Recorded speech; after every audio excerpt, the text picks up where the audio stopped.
Reka mbasuze kandi mbahe ikaze nshuti bakunzi ba Nshya News TV tuje mu mwanya w'amakuru ari kuvugwa mu Rwanda ndetse no hanze yarwo. Reka tuhere ku makuru ari mu Rwanda avuga ko abahanzi by'umwihariko abakiri bato bibukijwe ko jenoside yakorewe abatutsi mu 1994 ari amateka mabi igihugu cyatewe n'ubuyobozi bubi bwayiteguye bukayishyira no mu bikorwa, bityo bari mu bagomba gushyira hamwe bagashyigikira politike nziza ya FPR Inkotanyi yahagaritse jenoside yakorewe abatutsi ikabikomeje urugendo rwo kubaka igihugu. Abahawe ubutumwa ni abahanzi 7 batoranyijwe kuzataramira abanyarwanda mu itaramo bya MTN Wacu Muzika Festival 2026 ubwo bari basuye urwibutso rwa jenoside rwa Nyanza ya Kicukiro. Umuyobozi mukuru wa East Africa Promoters Nshya Joseph yavuze ko ayera amateka yabo ari n'amateka bazahora bibuka kugeza igihe isirangirira, ntabwo bazigera babyibagirwa, niyo mpamvu bazahora bafatanya n'urubyiruko mu bikorwa nk'ibyo kwibuka ku nshuro 32 kugira ngo batibagirwa. Amakuru yacu reka tuyakomereza hanze y'u Rwanda ari muri ko Repubulika ya Demokarasi ya Kongo irateganya kwakira muri iki cyumweru abimukira b'abanyamahanga barenga 30 birukanwe muri Leta Zunze Ubumwe za Amerika n'abimukira bakomoka mu bihugu birimo Colombia, Peru, Chile na Guatemala. Biteganyijwe ko bazagera i Kinshasa ku itariki ya 17 Mata 2026 bacumbikirwe by'agateganyo muri hoteli iri hafi y'ikibuga cy'indege cya Njiri. Amerika yavuze ko ari ugushaka ibihugu by'inshuti byafasha kwakira bamwe mu bimukira badashaka gusubira mu bihugu byabo. Repubulika ya Demokarasi ya Kongo na Amerika bagiranye amasezerano ku itariki ya 5 Mata 2026. Reka makuru yacu cyakomeze n'ubundi muri Repubulika ya Demokarasi ya Kongo ari inkuru ivuga ko ihuriro rya AFC 23 n'umuryango mpuzamahanga utabara imbabare Croix Rouge bashyizeho umukono ku masezerano yo guhererekanya abasirikare ba FARDC bafashwe ku rugamba. Aya masezerano yasinywe hagati ya tariki ya 11 na 12 Mata 2026 agamije ko abo basirikare babanza gushyikirizwa Croix Rouge mbere yo guhabwa ubutegetsi bwa Repubulika ya Demokarasi ya Kongo. Abasirikare barebwa n'aya masezerano babarirwa hagati y'ibihumbi 2003 harimo n'abakiri bato bamaze gushyikirizwa Croix Rouge. Gahunda ije nyuma y'igihe AFC 23 itangaje ko ishaka kurekura abasirikare mu gihe bamwe banze kuyinjiramo abandi bari kuvurwa ibikomere. Bibaye mu gihe ibiganiro hagati ya AFC 23 na guverinoma ya Kongo bikomeje kubera mu Busuwisi hagamijwe gushaka umuti w'amakimbirane mu burasirazuba bwa Kongo. Reka makuru yacu twakomereze ku nkuru ivuga ko Urundi buravugwa kongera kohereza abasirikare muri Repubulika ya Demokarasi ya Kongo gufasha ingabo za FARDC mu rugamba rwo mu burasirazuba bw'iki gihugu. Amakuru avuga ko abasirikare n'intwaro bagaragaye mu ijoro ryo kwa kabiri banyuze mu kiyaga cya Tanganyika berekeza mu bice bya Minembwe mu ntara ya Kivu y'Amajyepfo. Ibibaye nyuma y'igihe gito ibikorwa byo kohereza abasirikare b'u Burundi byari byarahagaze ndetse bamwe muri bo baracyuwe mu mpera z'umwaka ushize ubwo abarwanyi ba AFC 23 bakomezaga gufata ibice bitandukanye bya Kivu y'Amajyepfo. Amakuru kandi avuga ko abasirikare bari koherezwa muri iki gihe banyura mu mujyi wa Baraka mbere yo gukwirakwizwa mu duce twa Fizi no Mwenga turimo imirwano. Intego ya nyamukuru y'iki gikorwa ni ugukuza umutekano no kugenzura agace ka Minembwe gatuwemo n'abanyamurenge ahakomeje kubera ibikorwa n'imitwe yitwajwe intwaro. Reka kandi dukomeze kuri iyi nkuru ivuga ko Minisitiri ushinzwe impunzi n'abimukira mu Bubiligi Van Basu yatangaje ko umubare w'abasaba ubuhungiro baturutse muri Repubulika ya Demokarasi ya Kongo ukomeje kwiyongera.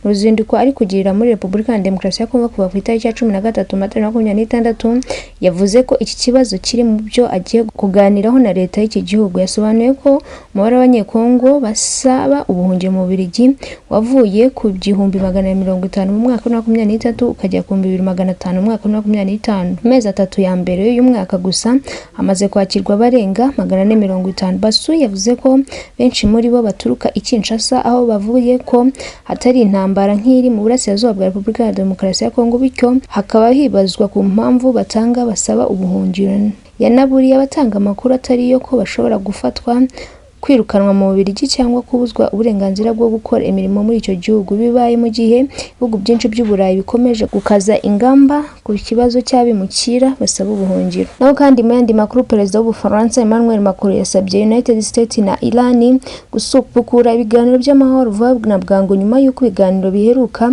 bitatanze umusaruro. N'ubutumwa yanyujije ku rubuga rwa X, Macron yavuze ko yabigejeje kuri Perezida Masud na Donald Trump abasaba gukosora ubwumvikane buke no kwirinda umwuka mubi wakongera kwiyongera hagati y'ibihugu byombi. Yashimangiye ko agahenge kagomba kubahirizwa ndetse inzira ya Strait of Hormuz gafungurwa nta mbogamizi kuko ufite akamaro kanini ku bucuruzi n'ingufu ku isi. Hagati aho kwa gatanu Ubufaransa n'Ubwongereza biteganya inama izahuza ibihugu bitari mu ntambara hagamijwe gushaka uburyo bwo kugarura umutekano muri ako karere. Abandi bayobozi barimo Antonio Guterres na Recep Tayyip nabo bakomeje gusaba ko amakimbirane akemurwa binyuze mu biganiro gukomeza intambara. Reka dukomeze ku nkuru ivuga ko muri Gaza igisirikare cya Israel kishe nibura abanyepalestine 11 barimo abana babiri mu bitero bitandukanye byagabwe kuwa kabiri, nubwo hari agahenge kari karatangajwe hagati ya Israel na Hamas kuva mu kwakira k'umwaka ushize. Abashinzwe ubutabazi muri Gaza batangaje ko umwana w'imyaka 3 n'undi w'imyaka 14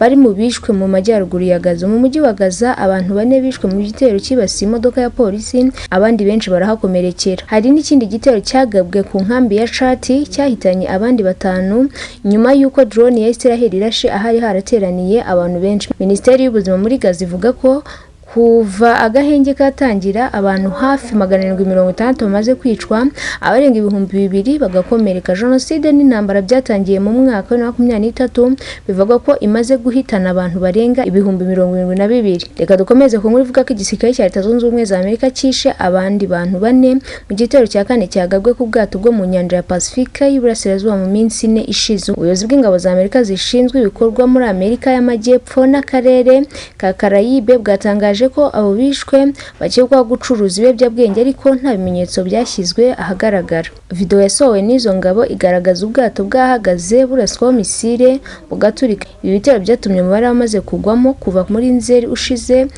ugera nibura ku bantu 175.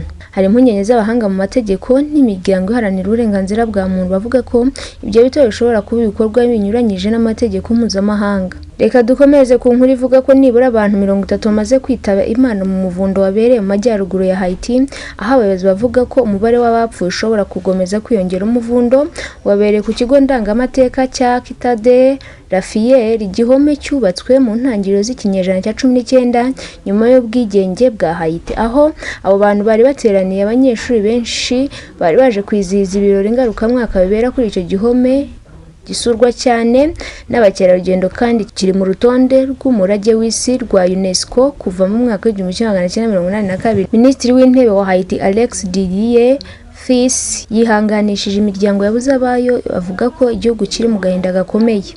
Reka kandi dukomeze ku nkuru ivuga ko Perezida wa Leta Zunze Ubumwe za Amerika Donald Trump yongeye kwibasira Minisitiri w'intebe w'Ubutaliyani Giorgia Meloni nyuma y'uko amunenze kubera amagambo yavuze kuri Papa Leo wa 14.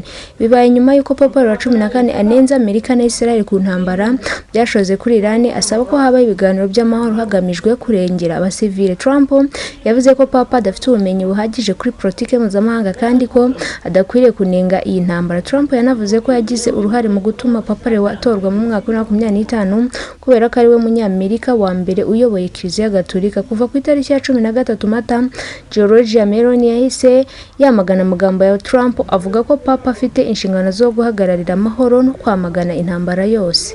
Nyuma yaho ku itariki ya 14 Mata, Trump yasubije Meloni amushinja kutaba ku ruhande rwa Amerika n'uwa Israel mu ntambara yo kubuza Iran gukora intwaro za kirimbuzi. Yanavuze ko yamwibeshyagaho kuko yari yaratekereje ko ari umunyamurava. Umubano wa Trump na Meloni watangiye kuzamo agatotsi kuva ku itariki ya Gashyantare 2026 ubwo Ubutaliyani bwashimangiraga ko bushyigikiye ibiganiro by'amahoro aho gushyigikira intambara. Ni inkuru igaragaza kutumvikana gukomeye kwiyongereye hagati y'abayobozi babiri mu bibazo by'umutekano mpuzamahanga. Nshuti bakunzi ba Nshya News TV, ntaha dusoreje amakuru twari twabateguriye. Nta makuru tubashimira kuba mwakurikiye, ni amakuru tuzajya dukomeza kubana umunsi ku wundi. Mukomeze kugira ibihe byiza.